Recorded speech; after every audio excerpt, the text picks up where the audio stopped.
The Mind Robber is over. I must say, thank goodness they got this down to 5 episodes instead of 6.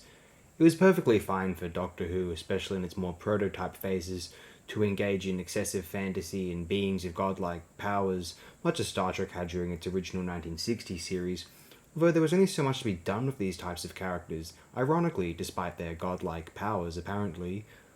But it's because of this, they are forced to write a story wherein the being dominates and decide a clever means by which the Doctor and his companions can outwit them. Not as interesting as the Celestial Toymaker as a character, maybe superior as a production, and in spite of being a second Doctor serial, against what one would normally expect, it is the more available serial than First Doctor's Celestial Toymaker storyline.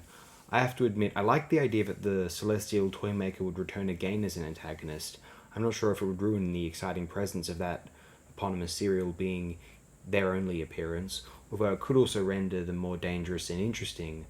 Doctor Who in the classic run didn't have many recurring individual antagonists, sans the Master and then Davros.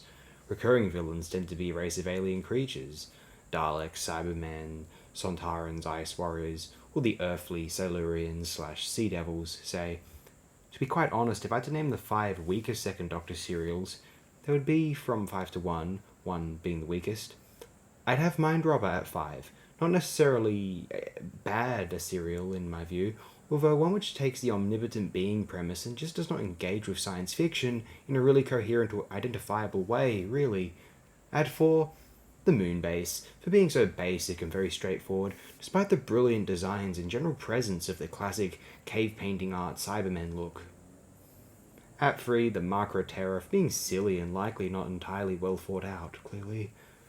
At 2, the Dominators, for being generic to the point of disintegrating my momentum when embarking upon this retrospective, and how annoying that the Dominators is one of the few entirely intact Second Doctor serials.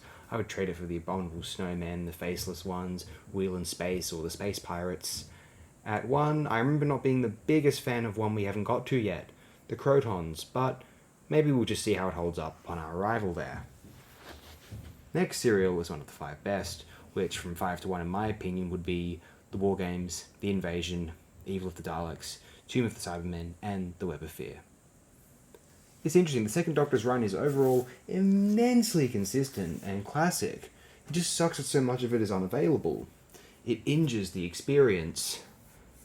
And in fact, when I was devising the 5 least favourite Second Doctor serials, I scanned through, devised something of a bottom 3/4, and then I had to actually choose to go to the next level. Like, okay, what else is kind of poor?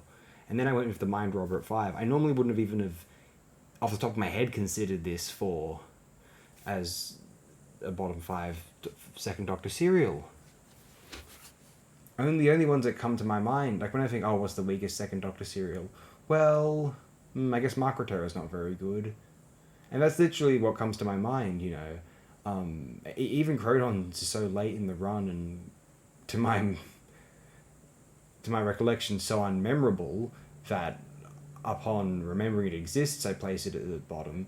Although again, we'll see how it holds up. However, next time in particular, specifically, will be The Invasion, Part 1. A brilliant serial as I place it in my top 5. How exciting indeed. Well, if one is inclined, I would suppose.